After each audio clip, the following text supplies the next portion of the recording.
நிம்மதியாக தூங்கிட்டு இருக்கக்கூடிய பள்ளி மாணவியை எழுப்பி பாலியல் வன்புணர்வு பண்ணது மட்டும் இல்லாமல் இதை நீ வெளியே சொன்னேன்னா அவ்வளோதான் அப்படின்னு மிரட்ட வேற செஞ்சுருக்காங்க. நான் எதை பற்றி இப்போ சொல்லிக்கிட்டு இருக்கேன்னா, தமிழ்நாட்டையே உலகி இருக்கக்கூடிய ஒரு மிகப்பெரிய பாலியல் வன்புணர்வு சம்பவத்தை பற்றி தான்.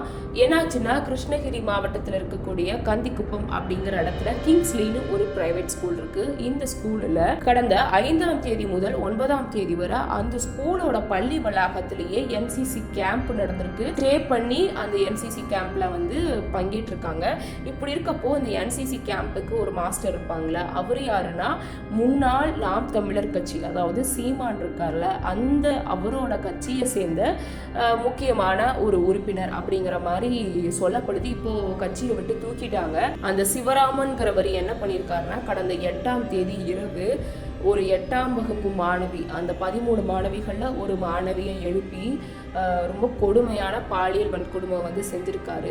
செஞ்சது மட்டும் இல்லாமல் இது நீ வெளியே சொன்னேன்னா அவ்வளோதான் அப்படின்னு மிரட்ட வேற செஞ்சுருக்காரு. அந்த பொண்ணு ரொம்ப பயந்து போனாலுமே இருந்தாலும் இதை பற்றி ஹெட் மாஸ்டர், அதாவது அந்த ஸ்கூலுக்குன்னு ஒரு ஹெட் மாஸ்டர் இருப்பாங்கல்ல, அவங்க தானே ஹெட், அவங்கக்கிட்ட போய் இந்த மாதிரி சொல்லியிருக்கு. ஆனால் அவர் என்ன சொல்லியிருக்காருன்னா, இல்லை இது நீ சொல்லவே கூடாதுன்னு அவரும் மிரட்டியிருக்காரு.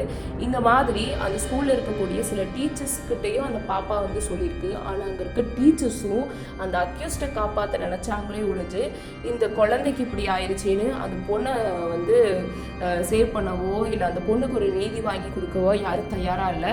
இப்படியே போய்கிட்டு இருக்கப்ப கரெக்டாக கடந்த 16ஆம் தேதி அந்த பாப்பாவுக்கு உடம்பு சரியில்லாமல் போயிருது. அவங்க வீட்டில் இருக்கிறப்போ அவங்க அம்மா என்னப்பா என்ன ஆச்சுன்னு சொல்லி கேட்குறப்ப பார்த்தா அந்த பொண்ணு நடந்த அந்த என்சிசி கேம்ப்ல நடந்த உண்மையெல்லாம் சொல்லிடுச்சு.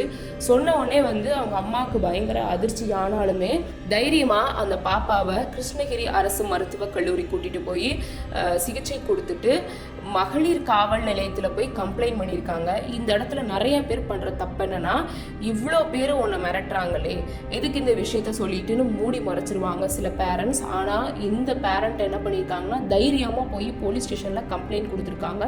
இப்படி கம்ப்ளைண்ட் கொடுத்த உடனே போக்சோ அமைப்பு என்ன பண்ணியிருக்காங்கன்னா, அந்த சம்மந்தப்பட்ட இந்த பாலியல் வன்புணர்வு செஞ்ச சிவராமன் மட்டும் இல்லாமல் கிட்டத்தட்ட 7 பேரை, அந்த பள்ளியில் இருக்கக்கூடிய 7 பேரை கைது பண்ணியிருக்காங்க. தலைமை ஆசிரியர் உட்பட இதுல 3 டீச்சர்ஸும் இருக்காங்க, 3 பெண்கள். அதுவும் அவங்க எல்லாமே 21 வயசு அப்புறம் 30 வயசு ஒருத்தவங்க. இந்த மாதிரி ஒரு விஷயத்துக்கு நம்ம அந்த பொண்ணு சைடு நிற்காம பெண்களா இருக்கக்கூடிய சில டீச்சர்ஸும் இந்த மாதிரி நடந்துக்கிட்டது பலரையும் மிகப்பெரிய அதிர்ச்சிக்குள்ளாயிருக்கு.